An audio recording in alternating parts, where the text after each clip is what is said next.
Formula One steers towards one of the decisive phases of the 2025 season, and the focus lies thereby clearly on the duel between Oscar Piastri and Lando Norris. 8 races before the finale, Piastri leads the Drivers' Championship with 31 points advantage. But before in Baku the engines howl, a precise look at the starting situation is worthwhile. Does Piastri actually have the decisive advantage that he himself claims for himself? Or is it only psychological saber-rattling in the title fight against his teammate? Before we dive deeper, write us in the comments whom you see at the end in front, Piastri or Norris, and why. Your tip could be confirmed or refuted already in a few days. Piastri travels with the self-confidence of a winner to Azerbaijan. Exactly 1 year ago, he achieved on the Baku City Circuit his second career victory in Formula One, a success that provided him not only points, but also the confidence to be able to keep up with the quite big ones. No wonder, therefore, that he considers this place as a kind of lucky strike. In his own words, "I have extremely beautiful memories of Baku. It was one of my favorite races at all." Such memories are no side aspect, but can become the decisive factor in a sport that is determined 90% by the head. But the situation is more complex than Piastri's optimism lets suspect. Yes, he leads the World Championship ranking, but 31 points with still 8 outstanding races are not even half a safety buffer. A single retirement, a safety car at the wrong time, or a pit stop mistake, and the advantage is gone.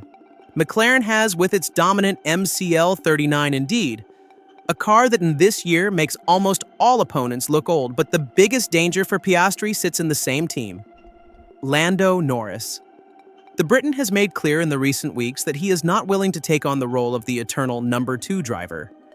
Although he experienced in Baku 2024 a bitter defeat when he already dropped out in qualifying, precisely this memory can make the difference. A driver who learns from his mistakes is more dangerous than one who basks in success. Norris explained in the preparation that he had spent much time in the McLaren Technology Center to optimize the last details. And who knows, Norris knows. When he brings this focus onto the track, then he is always able to bring Piastri's advantage into wavering. What makes the situation even more explosive is the team dynamics at McLaren. Officially, the motto "free racing" applies. But the reality in Formula One shows, when 2 teammates fight for the title, the political balance in the team sooner or later wavers. Who gets the first pit stop? Who the strategic priority? Baku could be exactly the stage on which these questions sharpen for the first time. Because a street course like this forgives no mistakes. The walls are merciless, the asphalt treacherous, the safety car probability extremely high. Piastri sees in his experience on this course the key, but experience can quickly become a burden. Who goes into the weekend with the weight of the title contender carries more responsibility and stands under greater pressure. Norris, on the other hand, can play with the role of the hunter. He must defend nothing, he must attack. And precisely this could give him, in the narrow alleys of Baku, the decisive mental advantage. There is still another factor that is gladly underestimated: the technical balance of the car between the long straights and the narrow curve passages. Piastri showed last year that he possesses the ability to find the limit precisely there where others stumble. But Norris counts as one of the best drivers when it comes to moving a car constantly at the limit over the distance. His feeling for the tires, his courage in the curve combinations, all this could in Azerbaijan suddenly get more weight than the naked numbers on paper let suspect. And then there is still the psychological exchange of blows. When Piastri publicly speaks of an advantage, then he sends a message, not only to Norris, but also to the entire competition. But such words can quickly become a boomerang. Should he falter in Baku, one will measure him precisely on this statement. And Norris, he has so far lost no big words, but simply emphasized that he is ready to accept the challenge. Quiet and focused, this can sometimes be more dangerous than any battle announcement. When one projects the World Championship fight between Oscar Piastri and Lando Norris onto the coming weeks, it becomes clear. Baku is only the beginning of an escalation spiral that McLaren can hardly completely control. The engineers, strategists, and team chiefs in Woking may emphasize that both drivers have equal chances. But in the reality of Formula One, equality is an illusion. Sooner or later, a team decides, consciously or unconsciously, for one driver, and the way how McLaren solves this dilemma could definitively decide the title fight 2025. Already now, it is visible that both camps in the team subtly wrestle for influence. Piastri brings the advantage of leading the ranking and having the momentum on his side. His victory in Baku 2024 gives him additional weight in the internal perception. Norris, on the other hand, embodies the loyalty of a driver who has carried the team over years. For the British public, he is the flagship, and this pressure on the team leadership must not be underestimated. Political factors can be just as strong as technical data when it comes to pit stop decisions or strategic priorities. The coming race in Azerbaijan will therefore be decided not only on the track, but also at the command post. What strategy does McLaren drive? Do they let both drivers freely fight against each other? Or do they in doubt bet on the table leader to avoid a calculated risk? History provides examples in both directions. Mercedes 2016, with Hamilton and Rosberg, shows how quickly a rivalry in the same team can get out of control. Ferrari in the late 2000s, in turn, illustrated how the hesitation of a clear decision can lead both drivers into a dead end.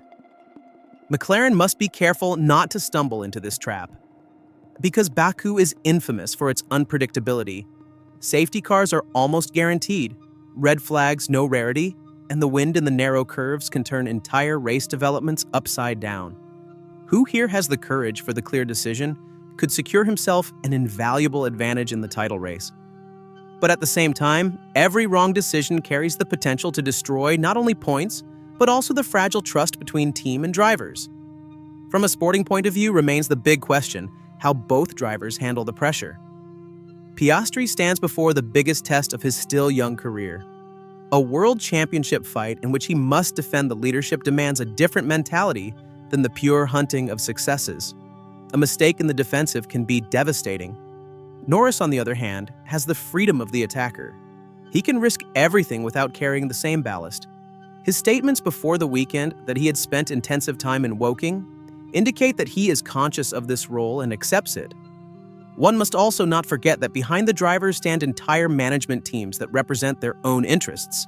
Sponsors, media, national expectations, all this mixes into the fight. Piastri, as Australian, already now enjoys cult status in his homeland, but on global level, Norris has the greater radiating power.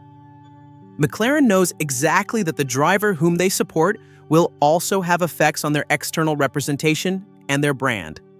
The irony of the situation lies in the fact that McLaren stands sportingly at the zenith of its power.